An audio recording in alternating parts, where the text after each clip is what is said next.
ಯುದ್ಧ ಪೀಡಿತ ಉಕ್ರೇನ್ನಿಂದ ಸಾಕಷ್ಟು ಜನ ಭಾರತೀಯರು ಈಗ ಆಲ್ರೆಡಿ ಬರ್ತಾ ಇರುವಂತದ್ದು 1700ಕ್ಕೂ ಹೆಚ್ಚು ಜನ ಭಾರತೀಯರು ಈಗ ಆಲ್ರೆಡಿ ಇಂಡಿಯಾವನ್ನ ರೀಚ್ ಆಗಿದ್ದಾರೆ. ಅವರ ಊರುಗಳಿಗೂ ಕೂಡ ಹೋಗ್ತಾ ಇರುವಂತದ್ದು. ನಮ್ಮ ಕರ್ನಾಟಕಕ್ಕೂ ಕೂಡ ಈಗಾಗಲೇ 45ಕ್ಕೂ ಹೆಚ್ಚು ಜನ ವಿದ್ಯಾರ್ಥಿಗಳು ಬಂದಿರುವಂತದ್ದು. ಸಾಕಷ್ಟು ಜನರನ್ನ ಮಾತನಾಡಿಸ್ತಿದ್ವಿ. ಈಗ ಮತ್ತೊಬ್ಬರು ವಿದ್ಯಾರ್ಥಿನಿ ನಮ್ಮ ಜೊತೆ ಜಾಯ್ನ್ ಆಗ್ತಾ ಇದ್ದಾರೆ. ಹಾಸನ ಮೂಲದ ಧನುಜಾ ಎಂಬ ವಿದ್ಯಾರ್ಥಿನಿ ನಮ್ಮ ಜೊತೆ ನೇರ ಸಂಪರ್ಕದಲ್ಲಿ ಜಾಯ್ನ್ ಆಗಿದ್ದಾರೆ. ಧನುಜಾ, ತುಂಬಾ ಜನ ವಿದ್ಯಾರ್ಥಿಗಳು ಉಕ್ರೇನ್ನಲ್ಲಿ ಇರುವಂತವರು ನಮ್ಮನ್ನ ಬೇಗ ಭಾರತಕ್ಕೆ ಕರ್ಕೊಂಡೋಗಿ ಅಂತೆಲ್ಲ ತಮ್ಮ ಅಳಲನ್ನ ತೋಡ್ಕೊಂಡು ಕಣ್ಣೀರನ್ನ ಹಾಕ್ತಾ ಮನವಿಯನ್ನ ಮಾಡ್ಕೊಳ್ತಾ ಇದ್ದಾರೆ, ರಿಕ್ವೆಸ್ಟ್ ಮಾಡ್ಕೊಳ್ತಾ ಇದ್ದಾರೆ. ಈ ಸಂದರ್ಭದಲ್ಲಿ ನೀವು ಈಗ ಆಲ್ರೆಡಿ ಭಾರತಕ್ಕೆ ಬಂದಿದ್ದೀರಾ, ಹೇಗನ್ನಿಸ್ತಾ ಇದೆ, ಹೇಗಿದ್ದೀರಾ?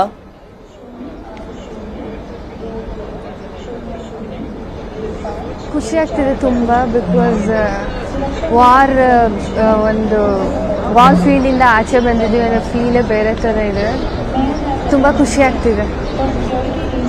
ನೀವೆಲ್ಲಿದ್ದು ಉಕ್ರೇನ್ನಲ್ಲಿ? ನೀವು ನೋಡಿದ್ರ ಈ ದಾಳಿ ಆಗುವಂತ ಸಂದರ್ಭದಲ್ಲಿ ಉಕ್ರೇನ್ನಲ್ಲಿ ಸಾಕಷ್ಟು ಕಡೆ ವಾರ್ ನಡೀತಾನೆ ಹೋಗ್ತಾ ಇದೆ. ಅಲ್ಲಿರುವಂತ ವಿದ್ಯಾರ್ಥಿಗಳು ಬಂಕರ್ಸ್ನಲ್ಲೆಲ್ಲ ಇರಬೇಕಾದಂತ ಪರಿಸ್ಥಿತಿ ಇತ್ತು. ನಿಮ್ಗೆ ಆ ರೀತಿಯಾಗಿ ನೀವು ಫೇಸ್ ಮಾಡಿದ್ರ ಪ್ರಾಬ್ಲಮ್ಸ್ನ?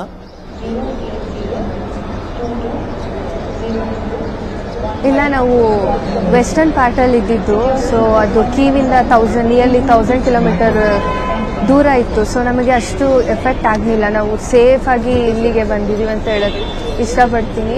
ಬಟ್ ನಮ್ಮ ಕಾಲೇಜ್ ಕಡೆಯಿಂದ ಕೆಲವರು ವಾರ್ ಆಗೋಕ್ಕಿಂತ ಮುಂಚೆ ಇಂಡಿಯಾಗೆ ವಾಪಸ್ ಬರಬೇಕಂತ ಮುಂಚೆನೇ ಹೊರಟಿದ್ರು. ಬಟ್ ಅಲ್ಲಿ ಕೀವಲ್ಲಿ ಅವರು ಸಿಗಾಕೋಬಿಟ್ಟು ವಾರ್ ಸಡನ್ ಆಗಿ ಡಿಕ್ಲೇರ್ ಆಗಿ ಅವರು ತುಂಬ ಪ್ರಾಬ್ಲಮ್ನ ಅನುಭವಿಸಿದ್ದಾರೆ. ಇನ್ನು ನಿನ್ನೆ ತಾನೇ ಅವರು ಕೀವಿಂದ ಉಜಾಡೋಗೆ ಬಂದು ಅಲ್ಲಿಂದ ಇಲ್ಲಿಗೆ ಇವತ್ತು ಬರ್ತಿದ್ದಾರೆ. ಹೇಗೆ ರೀಚ್ ಆದ್ರಿ? ಇಂಡಿಯಾ ಬರೋವರೆಗೂ ಜರ್ನಿ ಹೇಗಿತ್ತು ಉಕ್ರೇನಿಂದ ನಿಮ್ದು?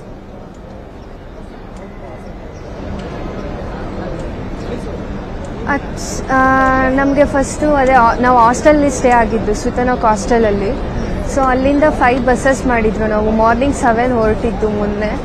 ಸೊ ಅಲ್ಲಿಂದ ನಾವು ಒಂದು 10 ಹೊತ್ತಿಗೆ ಬಾರ್ಡರ್ ರೀಚ್ ಆದ್ವಿ. ಅಲ್ಲಿ ನಾವು ಮಿನಿಮಮ್ 10 hours ಬಸ್ಸಲ್ಲೇ ವೆಯ್ಟ್ ಮಾಡಿಸಿದ್ರು.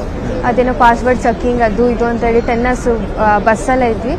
ಆಮೇಲೆ ಇನ್ನೊಂದು ಇಂಡಿಯನ್ ಎಂಬಸಿಯಿಂದ ಇನ್ನೊಂದು ಬಸ್ ಬಂತು. ಅಲ್ಲಿಗೆ ನಾವು ಶಿಫ್ಟ್ ಆಗಿ ಅಲ್ಲಿಂದ ನಾವು ಬುಡಾಪೆಸ್ಟ್ ಏರ್ಪೋರ್ಟಿಗೆ ಬಂದು ನಿನ್ನೆ ನೈಟ್ ಇಂಡಿಯಾಗೆ ಬಂದ್ವಿ. ಅಲ್ಲಿ ನಾವು ಡೆಲ್ಲಿಯಲ್ಲಿ ಕರ್ನಾಟಕ ಭವನದಲ್ಲಿ ಸ್ಟೇ ಆಗಿ ಇವತ್ತು ಇಲ್ಲಿಗೆ ಬಂದಿದ್ದೀವಿ. ತುಂಬಾ ಜನ ವೆಸ್ಟರ್ನ್ ಪಾರ್ಟ್ಸ್ ಅಲ್ಲಿ ಇರುವಂತವ್ರಿಗೂ ಕೂಡ ಫುಡ್ ಪ್ರಾಬ್ಲಮ್, ವಾಟರ್ ಪ್ರಾಬ್ಲಮ್ ಎಲ್ಲ ಇತ್ತು. ನಿಮ್ಗೂ ಆ ರೀತಿ ಆಗಿತ್ತಾ? ಅಲ್ಲಿ ಆ ಪ್ರಾಬ್ಲಮ್ಸ್ ಇದ್ವಾ ಅಲ್ಲಿ?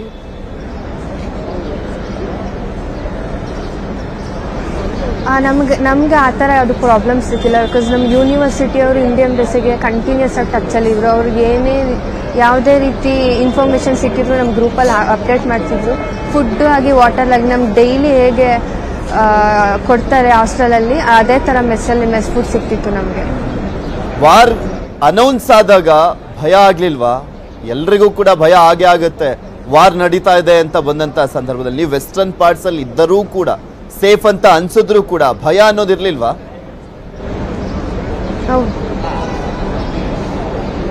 ಆ್ಯಕ್ಚುಲಿ ತುಂಬ ಭಯ ಆಗಿತ್ತು. ನಾವು ನೈಟೆಲ್ಲ ಮಲಗ್ತಾನೆ ಇರ್ತಿಲ್ಲ. ನಮಗೆ ನಾವು ಹಾಸ್ಟೆಲೆಲ್ಲ ಮಾತಾಡ್ತಾ ಕೂತಿದ್ವಿ. ಇವಾಗ ಬಾಂಬ್ ಹಾಕಿದ್ರೆ ಏನು ಮಾಡೋದು, ಹಾಸ್ಟೆಲ್ ಮೇಲೆ ಹಾಕಿದ್ರೆ ಹೇಗಿರುತ್ತೆ ಸಿಚುವೇಶನ್, ತುಂಬ ಭಯ ಆಗ್ತಿತ್ತು. ಆ್ಯಕ್ಚುಲಿ ನಿಮ್ಗೆ ಯಾವಾಗ ಗೊತ್ತಾಗಿದ್ದು? ವಾರ್ ಅನೌನ್ಸ್ ಮಾಡಿದ್ದು ಯಾವಾಗ ಗೊತ್ತಾಗಿದ್ದು? ಅಂದ್ರೆ ಈಗ ಐ ಥಿಂಕ್ ಹತ್ತತ್ರ ನೀವು 5 days ಇಂದ ವಾರ್ ಘೋಷಣೆ ಆದ್ಮೇಲೆ, ವಾರ್ ಅನೌನ್ಸ್ ಆದ್ಮೇಲೂ ಕೂಡ ಉಕ್ರೇನ್ನಲ್ಲೇ ಇದ್ರಲ್ಲ ವೆಸ್ಟರ್ನ್ ಪಾರ್ಟ್ಸ್ ಅಲ್ಲಿ. ಹೇಗೆ ಅಪ್ಡೇಟ್ ತಗೊಳ್ತಿದ್ರಿ?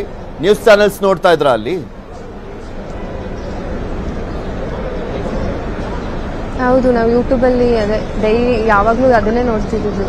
ಎಲ್ಲ ಇನ್ಫಾರ್ಮೇಷನ್ ಯೂಟ್ಯೂಬಲ್ಲಿ ನೋಡ್ತಿದ್ವಿ, ಎಲ್ಲ ನ್ಯೂಸ್ ಚಾನಲ್ಸನ್ನು. ತುಂಬ ಭಯ ಆಗ್ತಿತ್ತು ಈ ಥರ ಎಲ್ಲ ಆಗ್ತಿದೆ ಅಂತ. ಸಡನ್ನಾಗಿ ನಾವು ಮಾರ್ನಿಂಗ್ 5 ಎದ್ದಾಗ ಈ ಥರ ವಾರ್ ಆಗಿದೆ ಅಂತ ಮನೆಯವರೆಲ್ಲ ಫೋನ್ ಮಾಡ್ತಿದ್ವಿ. ನಾವು ಇಲ್ಲಿ ಟೈಮಿಂಗ್ಸ್ ಚೇಂಜ್, ಅಲ್ಲಿ ಟೈಮಿಂಗ್ಸ್ ಚೇಂಜ್. ನಾವು ಇನ್ನೂ ಮಲಗಿದ್ವಿ. ಸಡನ್ನಾಗಿ ಕಾಲ್ ಮಾಡಿ ಈ ಥರ ವಾರ್ ಡಿಕ್ಲೇರ್ ಆಗಿದೆ ಅಂತ ಹೇಳಿದಾಗ ಫುಲ್ ಭಯ ಆಯಿತು. ಆವಾಗ ನೋಡೋಕೆ ಸ್ಟಾರ್ಟ್ ಮಾಡಿದ್ವಿ. ಕಂಟಿನ್ಯೂಸ್ ನಾವು ನ್ಯೂಸ್ ಚಾನಲ್ನ ವಾಚ್ ಮಾಡ್ತಿದ್ವಿ. ನಿಮಗೆ ಫಸ್ಟ್ ಇನ್ಫಾರ್ಮೇಶನ್ ಬಂದಿದ್ದೆ ನಿಮ್ಮ ಪೇರೆಂಟ್ಸ್ ಇಂದ? ನಿಮಗೆ ಗೊತ್ತಿರಲಿಲ್ಲ ಅಲ್ಲಿ ಇನ್ನೂ ವಾರ್ ಆಗಿದ್ದು, ವಾರ್ ಅನೌನ್ಸ್ ಆಗಿದ್ದು? ಆ್ಯಕ್ಚುಲಿ ಮುಂಚೆ ವಾರ್ ಆಗಿರೋದು ಗೊತ್ತಿತ್ತಿಲ್ಲ ನಮಗೆ ಇನ್ಫಾರ್ಮೇಷನ್ ಬಂದಿದ್ದು ಪೇರೆಂಟ್ಸಿಂದಾನೆ. ವಾರ್ ಆಗ್ತಿದೆ ಮತ್ತು ಟ್ರೂಪ್ಸ್ ವಾಪಸ್ ಹೋದ್ರು ಅಂತ ಆ ಥರ ಎಲ್ಲ ನ್ಯೂಸ್ ಕೇಳ್ತಿದ್ವಿ. ಬಟ್ ಅವ್ರು ಸಡನ್ನಾಗಿ ವಾರ್ ಮಾಡಿದ್ದು ನಮ್ಮ ಪೇರೆಂಟ್ಸಿಂದಾನೇ ಗೊತ್ತಾಗಿದ್ದು. ಇಷ್ಟೊಂದು ಏನು ಹೇಳಿದ್ರು ನಿಮ್ಮ ಪೇರೆಂಟ್ಸು ಆ ಟೈಮ್ನಲ್ಲಿ? ಯಾವ ರೀತಿಯಾಗಿ ಧೈರ್ಯ ತುಂಬಿದ್ರು, ನಿಮಗೆ ಬೂಸ್ಟಪ್ ಮಾಡಿದ್ರು ಅಂತ?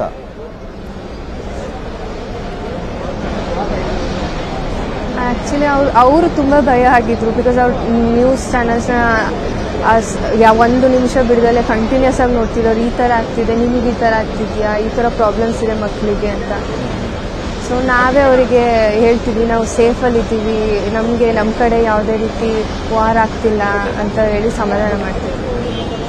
Okay, thank you Dhanuja. News18 ಜೊತೆ ಮಾತನಾಡಿದ್ದಕ್ಕೆ. ಧನುಜಾ ಕೂಡ ಮಾತನಾಡ್ತಾ ಇದ್ರು, ಖುಷಿಲಿದ್ದಾರೆ. ಅವ್ರ ಭಾಗದಲ್ಲಿ ಯಾವುದೇ ದಾಳಿ ಆಗದೇ ಇದ್ದರೂ ಕೂಡ ಆ ವಾರ್ ಅನೌನ್ಸ್ ಆಗ್ತಿದ್ದ ಹಾಗೆ, ಅವ್ರ ಪೇರೆಂಟ್ಸ್ ಮಾಹಿತಿ ಕೊಡ್ತಿದ್ದ ಹಾಗೆ ಭಯ ಆಗ್ತಿತ್ತಂತೆ. ಯೂಟ್ಯೂಬ್ನಲ್ಲಿ ನೋಡ್ತಾ ಇದ್ರಂತೆ ನ್ಯೂಸ್ ಚಾನಲ್ಸ್ಗಳನ್ನು, ಹೇಗೆ ಆಗ್ತಾ ಇದೆ ಅಂತ. ಸಹಜವಾಗಿ ಎಂಥವ್ರಿಗಾದ್ರೂ ಕೂಡ ಅಷ್ಟೇ, ಆ ಭಾಗದಲ್ಲಿರೋಂಥವ್ರಿಗೆ. ನಾವು ಕೂಡ ಹೊರಗಡೆಯಿಂದ ನೋಡುವಂಥ ಸಂದರ್ಭದಲ್ಲಿ ನಮಗೆ ಭಯ ಆಗ್ತಿರುತ್ತೆ. ಇನ್ನು ಅಲ್ಲೇ ಇದ್ದಂಥವ್ರಿಗೆ ಇನ್ನು ಭಯ ಆಗೋದಿಲ್ವಾ? ಸದ್ಯ ಅವರು ಭಾರತಕ್ಕೆ ಬಂದ್ವಲ್ಲ ಅನ್ನುವಂಥ ಖುಷಿಯಲ್ಲೇ ಇರುವಂಥದ್ದು. ಮತ್ತಷ್ಟು ಅಪ್ಡೇಟ್ಸ್ಗಳನ್ನು ನಿಮ್ಮ ಮುಂದೆ ಇಡ್ತಾ ಹೋಗ್ತೀನಿ. ಆದರೆ ಅದಕ್ಕೂ ಮುಂಚೆ ಒಂದು ಸ್ಮಾಲ್ ಬ್ರೇಕ್.